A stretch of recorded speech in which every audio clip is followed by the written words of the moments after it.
ঘরের দরজাটা আরেকবার দেখে আসবে ফাতেমা। আমার বুকের ভেতরটা কেমন ধড়ফড় করছে। 10 বার দেখেছি, সব শক্ত করে বন্ধ করা। তুমি এত ভয় পাচ্ছ কেন? আল্লাহকে ডাকো। ভয় পাবো না? গত 3 মাসে 5টা জলজন্ত মানুষ গায়েব হয়ে গেল। পরদিন সকালে বটগাছের নিচে পাওয়া গেল তাদের লাশ। শরীরে এক ফোঁটা রক্ত নেই। এ কোনো মানুষের কাজ না বউ, এ হলো শয়তানের কাজ। চুপ করো, এসব অলক্ষণে কথা রাতে বলতে নেই। বাইরে শোনো, কেমন নিশতি রাতের নিস্তব্ধতা, শুধু ঝিঝি পোকার ডাক। আমার তো ভয়ে দম বন্ধ হয়ে আসছে। কাল রাতেও পাশের বাড়ির হাসেমের বউ ছেলেটা নাকি বের হয়েছিল, এখনো ফেরেনি। কি জানি কি হলো ছেলেটার। তুমি ঘুমানোর চেষ্টা করো, এই রাতটা কোনোভাবে পার হলেই হয়। হঠাৎ বাইরে থেকে একটা অস্পষ্ট আর্তনাদ ভেসে এসে মিলিয়ে যায়। শুনলে কিসের শব্দ হলো? কিছু না, বাতাসের শব্দ। তুমি ঘুমাও, কোনো শব্দ হলেও দরজা খুলবে না, একদমই না।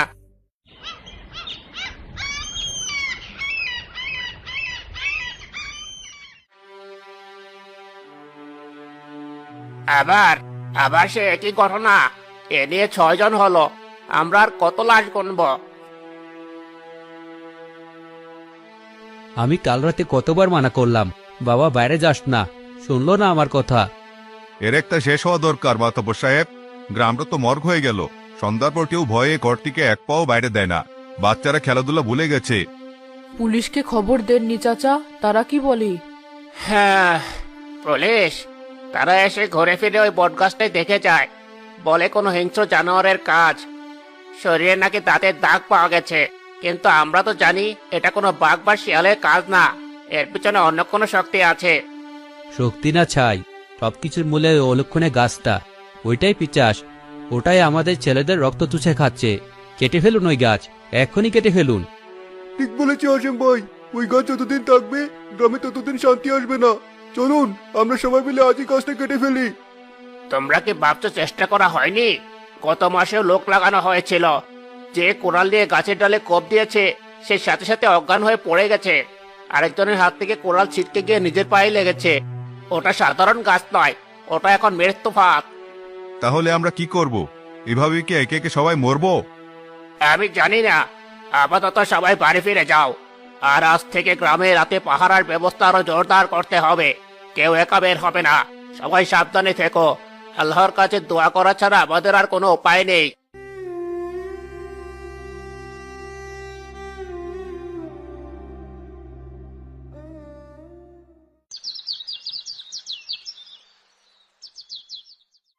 কে রে, এখনো খাওয়া শেষ হলো না নাকি রাজভোগ মুখে রচ্ছে না? না ভাবি, খাচ্ছি। হ্যাঁ, তা তো খাবি। পরের অন্ন ধ্বংস করতে তো তোদের মতো অলসদের ভালোই লাগে। সকাল থেকে সন্ধ্যা পর্যন্ত তো ভাইয়ের ঘাড়ে বসে খাস, নিজের বলতে তো কিছু নেই। লজ্জা করে না? ভাবি, আমি তো চেষ্টা করছি, কিন্তু কোথাও একটা কাজ জোগাড় করতে পারছি না। বাজার খুব খারাপ। চুপ কর, চেষ্টার নামে সারাদিন টোটো করে ঘুরে বেড়াস। তোর লজ্জা না করলেও আমার করে। লোকে আড়ালে বলে অমুকের ভাইটা একটা অপদার্থ, বেকার। আমার মাথা হেঁট হয়ে যায়। ভাইয়া তো আমাকে কিছু বলে না। তোর ভাই ভালো মানুষ, তাই মুখ ফুটে কিছু বলতে পারে না। কিন্তু তার ঘরে কতদিন আর বসে খাবি? তার নিজের সংসার আছে, ছেলে মেয়ে আছে। তাদের মুখের খাবার কেড়ে নিয়ে তোকে খাওয়াতে হবে? ভাবি, দয়া করে এভাবে বলো না। আমার খুব কষ্ট হচ্ছে। কষ্ট হচ্ছে? আমার কথা শুনে কষ্ট হচ্ছে? আর আমরা যে দিনের পর দিন তোর বোঝা বয়ে বেড়াচ্ছি, আমাদের কষ্ট হয় না? শোন, কান খুলে শুনে রাখ। এ বাড়িতে যদি থাকতে চাস, তাহলে নিজের রোজগার দিয়ে থাকতে হবে। যেদিন নিজের কামাই করা টাকা আমার হাতে এনে দিবি, সেদিনই বাড়িতে খেতে বসবি। তার আগে যেন তোকে এই বাড়ির চৌকাঠ পাড়াতে না দেখি। বেরিয়ে যা, বেরিয়ে যা আমার বাড়ি থেকে।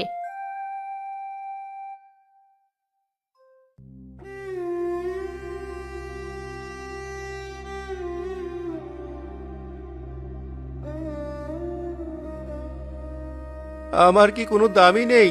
দুমুঠো খাবারের জন্য এত অপমান সহ্য করতে হবে? এর চেয়ে মরে যাওয়া তো অনেক ভালো। আল্লাহ, আমার মতো অযোগ্য মানুষকে তুমি কেন পৃথিবীতে বাঁচিয়ে রেখেছো? আমাকে তুলে নাও, আমার আর বাঁচার কোনো ইচ্ছে নেই। ঠিকই বলেছিস, এই পৃথিবীতে টাকাই সব। টাকা না থাকলে সম্মান নেই, ভালোবাসা নেই, বেঁচে থাকার কোনো অধিকারও নেই। কে কে ওখানে? কে কথা বলে? গাছের ডালপালাগুলো শনশন শব্দে কেঁপে ওঠে, চারদিকে একটা হিমশীতল বাতাস বইতে শুরু করে। আমি এই গাছের অতৃপ্ত আত্মা, আমি এই গাছের পাহারাদার। অনেক দিন ধরে আমি এখানে আছি। মানুষের তাজা রক্ত আমার খাবার, আজ তুই আমার রাতের খাবার। আমি জীবনও কারো কোনো ক্ষতি করিনি, আমি খুব অসহায়, আমার বেঁচে থাকারও কোনো ইচ্ছে নেই। তুমি যদি আমাকে খেয়ে শান্তি পাও তাহলে খাও, আমার কোনো আপত্তি নেই। অদ্ভুত, আমার সামনে এসে সবাই ভয়ে চিৎকার করে প্রাণ ভিক্ষা চায়, আর তুই মরতে চাস? তোর চোখে আমি কোনো ভয় দেখছি না, শুধু কষ্ট আর কষ্ট। ভয় পেয়ে কি হবে? যার বেঁচে থাকারই কোনো অর্থ নেই, তার আবার মরার ভয় কিসের? তোর কথা শুনে আমার অনেক দিনের ক্রোধ কিছুটা হলেও শান্ত হচ্ছে, কিন্তু আমি যদি তোকে ছেড়ে দিই, তুই তো আমার কথা সবাইকে বলে দিবি, তখন আবার শিকার ধরতে অসুবিধা হবে। আমি কাউকে কিছু বলবো না, আমি তো এই গ্রামের মানুষই না। আমি কাল সকালে এই গ্রাম ছেড়ে চলে যাব, আর কোনোদিনও এদিকে ফিরেও তাকাবো না। ঠিক আছে, তোর দুঃখ আমাকে স্পর্শ করেছে, যা চলে যা এখান থেকে, আর এক মুহূর্ত এখানে থাকবি না। একটা প্রশ্ন করতে পারি? কি প্রশ্ন? তুমি তো জন্ম থেকে এমন ছিলে না, কোনো আত্মাই কারণ ছাড়া রক্ত পিপাসু হয় না। তুমি কেন নিরীহ মানুষদের মারছো? তাদের কি দোষ? তারা তো তোমার কোনো ক্ষতি করেনি। গাছটা আবার ভীষণভাবে কেঁপে ওঠে, সেই আত্মা ধীরে ধীরে তার অতীতের দরজা খুলে।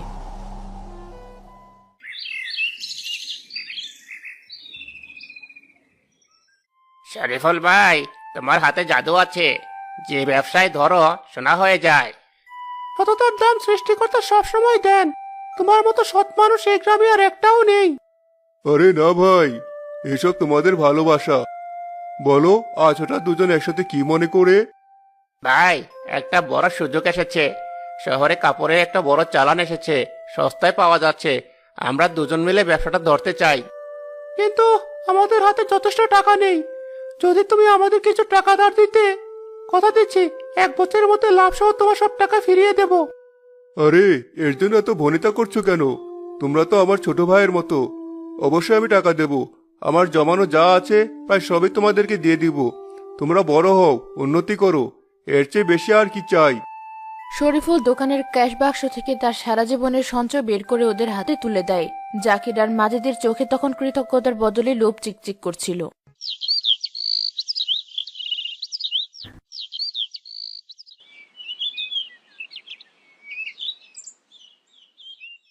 জাকির, মাজেদ, 2 বছর হয়ে গেল, আমার টাকাটা এবার ফেরত দে। আর কিছুদিন সময় দাও না ভাই, ব্যবসা একটু মন্দ যাচ্ছে। না, আর কোনো সময় দেওয়া যাবে না। আমার বড় মেয়ের বিয়ের সম্বন্ধ এসেছে, আমার টাকার খুব দরকার। 7 দিনের মধ্যে যদি আমার পুরো টাকা ফেরত না পাই, আমি গ্রামের মাতাব্বরকে জানিয়ে হালি ডাকতে বাধ্য হব। না না ভাই, দয়া করে এমন কাজ করো না। গ্রামে আমাদের সম্মান থাকবে না। আমরা ভুল করে ফেলেছি, আমাদের মাফ করে দাও। আমরা তোমার সব টাকা ফেরত দিয়ে দিব, কসম করছি। কাল রাতে সব টাকা পেয়ে যাবে। কাল রাতে? কেন? আসলে এতগুলো টাকা তো দিনের বেলা সবার সামনে দিতে লজ্জা করছে। তুমি কাল রাতে বটগাছের নিচে এসো, আমরা ওখানেই টাকাটা তোমাকে দিয়ে দেব। ঠিক আছে, আমি তোমাদের জন্য অপেক্ষা করব।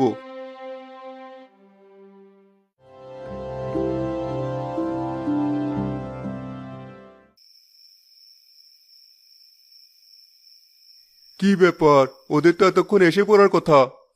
হঠাৎ পেছন থেকে নিঃশব্দে এগিয়ে আসে জাকির আর মাজিদ, দুজনের হাতেই মোটা লাঠি। শরীফুল কিছু বুঝে ওঠার আগে জাকিরের লাঠি সজোরে এসে পড়ে তার মাথায়।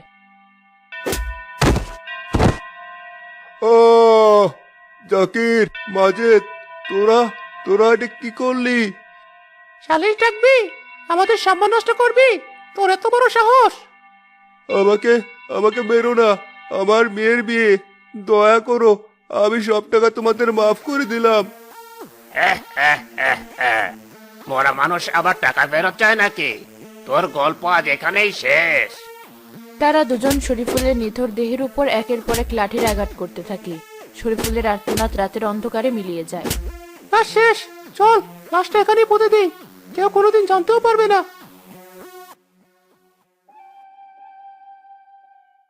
আমার দেহটা এখন এই মাটির নিচেই পড়ছে। ওরা আমার টাকাও নিল, আমার প্রাণটাও নিল, তারপর গ্রাম ছেড়ে পালিয়ে গেল। অবগাতে মৃত্যুর কারণে আমার আত্মা মুক্তি পায়নি, এই গাছে অভিশপ্ত হয়ে আটকে আছে। আমার ভেতরের রাগ, ক্ষোভ আর প্রতিশোধের আগুন আমাকে রক্তপিপাসু বানিয়ে দিয়েছে। এটা প্রতিশোধ নয় শরীফুল ভাই, এটা আরো বড় অন্যায়। আপনার আসল প্রতিশোধ হওয়া উচিত জাকির আর মাজেদের বিরুদ্ধে। আপনার বিচার দরকার। নিরীহ মানুষের রক্তে নিজের হাত রাঙিয়ে আপনি তো সেই খুনিদের চেয়ে আলাদা কিছু হতে পারছেন না। সজলের কথাগুলো শরীফুলের আত্মাকে নাড়িয়ে দিল। অনেকক্ষণ সে চুপ করে রইল। গাছের কাঁপুনিও থেমে গেল। বিচার? হ্যাঁ, আমার বিচার দরকার। ওরা যেখানেই থাকুক, আমার অতৃপ্ত আত্মা ওদের খুঁজে বের করবেই। আমার রক্তের দাগ ওদের জীবন থেকে কোনোদিনও মুছবে না।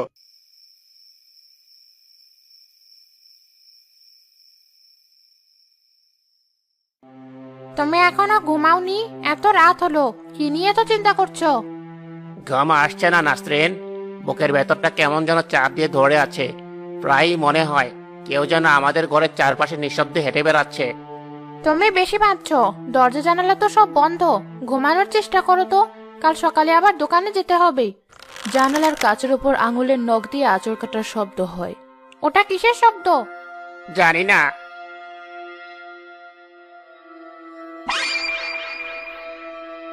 জাকির ভাই, জাকির, তুই কি কিছু শুনেছিস? জানালার বাইরে কে যেন দাঁড়িয়ে আছে, একটা লম্বা ছায়ার মতো।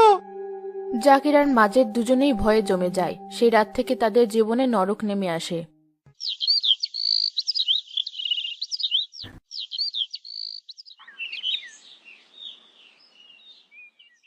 এটা কিভাবে সম্ভব মাজেদ?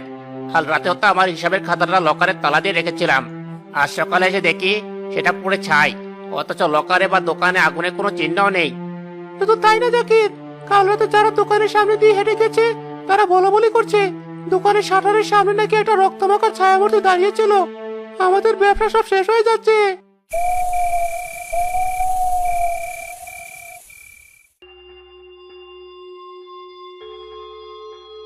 না না, আমাকে ছেড়ে দে শরীফুল, আমি তোকে মারিনি, আমাকে ছেড়ে দে।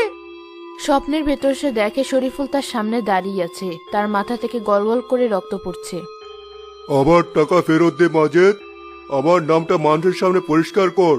সবাইকে বল তোরা আমাকে খুন করেছিস, না হলে আমি তোদের ছাড়বো না। তোদের বংশে বাতি দেওয়ার মতো কেউ থাকবে না। একই স্বপ্ন জাকিরও দেখে। ভয়ে আতঙ্কে অনিদ্রায় তাদের স্বাস্থ্য ভেঙে পড়ে। ব্যবসার সব টাকা পয়সা ডাক্তার কবিরাজের পেছনে খরচ হতে থাকে, কিন্তু কোনো কিছুতেই কোনো কাজ হয় না। আর সহ্য করতে পারছি না মাজেদ, আমাদের পাপের ফল আমরা পাচ্ছি। শরীফুলের আত্মা আমাদের ধ্বংস করে ছাড়বে। তাহলে এখন উপায় কি জাকির? আমরা কোথায় যাব? সজল সেই রাতের পর আর গ্রাম ছেড়ে যায়নি। সে শরীফুলকে বিচার পাইয়ে দেওয়ার জন্য গ্রামে থেকেই গেছে, কিন্তু গ্রামের মানুষ তাকে সন্দেহের চোখে দেখছিল। তুমি কে বাবা? কোথা থেকে এসেছো? তোমার উদ্দেশ্যটা কি? সবাই যখন ওই বট গাছের ছায়াও দেখে ভয় পায়, তুমি সেখানেই রাত কাটাও, আবার দিব্যি বেঁচেও আছো। বিষয়টা আমার কাছে ঠিক স্বাভাবিক মনে হচ্ছে না। চাচা, আমাকে বিশ্বাস করুন, আমি আপনাদের কোনো ক্ষতি করতে আসিনি। আমি শুধু আপনাদের গ্রামের এই অভিশাপ দূর করতে সাহায্য করতে চাই। সাহায্য করবে নাকি তুমি ওই পিচাসটার কোনো সঙ্গী? ঠিক সেই মুহূর্তে ভেতর থেকে বশির সাহেবের মেয়ে আমেনা বেরিয়ে আসে। আমেনা গ্রামের একমাত্র মেয়ে, যে শহরে গিয়ে পড়াশোনা করেছে। বাবা, আমার মনে হয় ওর কথাটা আমাদের একবার মন দিয়ে শোনা উচিত। আমরা তো এতদিন শুধু ভয় পেয়েছি আর একে অপরকে সন্দেহ করেছি, কোনো সমাধান তো বের করতে পারিনি। ও যদি সত্যি কোনো পথ দেখাতে পারে। আমি সবটা খুলে বলতে চাই, কিন্তু তার আগে আমার কয়েকটা প্রশ্নের উত্তর দিতে হবে। আপনারা কি শরীফুল নামে কাউকে চিনতেন, যিনি 3 বছর আগে গ্রাম থেকে হারিয়ে গিয়েছিলেন? সজলের প্রশ্ন শুনে গ্রামের মানুষেরা একে অপরের দিকে তাকাতে থাকে। শরীফুল? হ্যাঁ, চিনতাম তো। খুব ভালো ছেলে ছিল, সৎ আর পরোপকারী। একদিন শুনলাম ব্যবসার অনেক দেনা হয়ে যাওয়া সে গ্রাম ছেড়ে পালিয়েছে। না, আমি শুনেছিলাম তার 2 বন্ধু জাকির আর মাজেদের সাথে সে শহরে গেছে বড় ব্যবসা করতে। কিন্তু শরীফুল চাচার পরিবার তো বলতো তাকে খুঁজে পাওয়া যাচ্ছে না। তারা তো থানায় নিখোঁজ ডায়েরিও করেছিল, কিন্তু কোনো লাভ হয়নি। শরীফুল ভাই পালিয়েও যাননি, আবার কারোর সাথে ব্যবসা করতেও যাননি। তাকে খুন করা হয়েছে। খুন? কি বলছো তুমি এসব? কে খুন করেছে? এর কোনো প্রমাণ আছে তোমার কাছে? খুন করেছে তারই দুই বন্ধু, জাকির আর মাজেদ, টাকার লোভে। আর প্রমাণ হলো ওই অভিশপ্ত বটগাছ। ওই গাছের নিচেই শরীফুল ভাইয়ের লাশ পুঁতে রাখা আছে। আর তার অতৃপ্ত আত্মা এতদিন ধরে বিচার না পেয়ে গ্রামে আতঙ্ক সৃষ্টি করেছে। সে প্রতিশোধ নয়, বিচার চায়। সজলের কথাগুলো এতটাই অবিশ্বাস্য ছিল যে কেউ সহজে মেনে নিতে পারছিল না। সবাই যখন দ্বিধায় ভুগছে, ঠিক তখনই বশির সাহেবের বাড়ির ফোনটা বেজে ওঠে। হ্যালো, কে বলছেন? হ্যাঁ আছে, দিচ্ছি।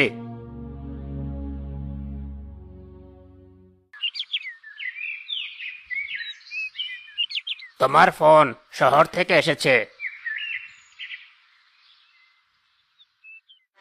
আপনি কি সজল ভাই? দোহাই লাগে, আমাদেরকে বাঁচান। শরীফুলের আত্মা আমাদের মেরে ফেলবে। সে দিনরাত আমাদের তাড়া করে বেরোচ্ছে। আমরা ঘুমাতে পারি না, খেতে পারি না, আমরা পাগল হয়ে যাচ্ছি। তোমরা কারা? আমি জাকির আর ও মাজেদ। আমরা জানি আপনি শরীফুলের সাথে কথা বলেছেন। আপনি আমাদের এই অভিশাপ থেকে বাঁচাতে পারেন। আপনি যা বলবেন আমরা তাই করব। শুধু ওর হাত থেকে আমাদের বাঁচান। বাঁচার একটাই পথ আছে, পাপের পথ অন্ধকার। সত্যর পথে ফিরে এসো, গ্রামে ফিরে এসো। সবার সামনে নিজের দোষ স্বীকার করো। শরীফুল ভাইয়ের দেহটা খুঁজে বের করে সম্মানের সাথে তাকে কবর দেওয়ার ব্যবস্থা করো। তবে তোমরা মুক্তি পাবে, আর এই গ্রামও মুক্তি পাবে। ওপাশ থেকে কোনো উত্তর আসে না, শুধু কান্নার শব্দ শোনা যায়। সজল ফোনটা রেখে দেয়। বাবা, আমার মনে হয় সজল ঠিক কথাই বলছে। আমাদের এখন বটগাছের নিচে ঘুরে থাকা উচিত।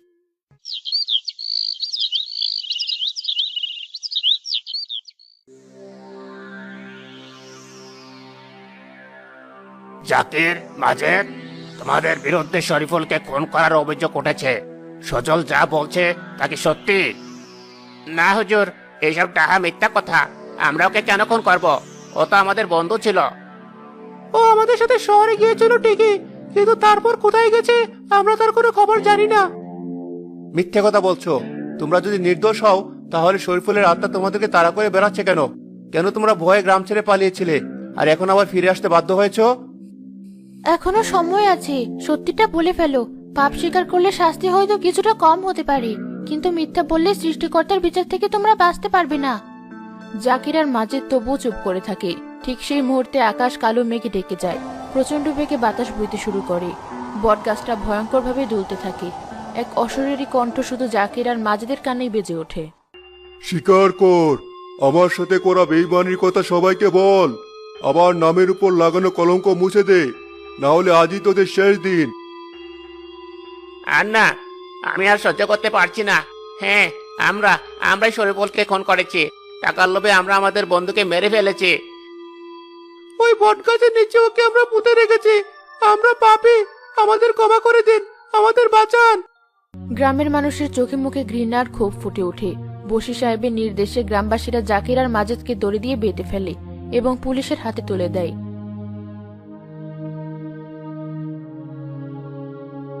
সাথে শফিকুলের আত্মাও মুক্তি পায় আর হাওয়ায় মিলিয়ে যায়।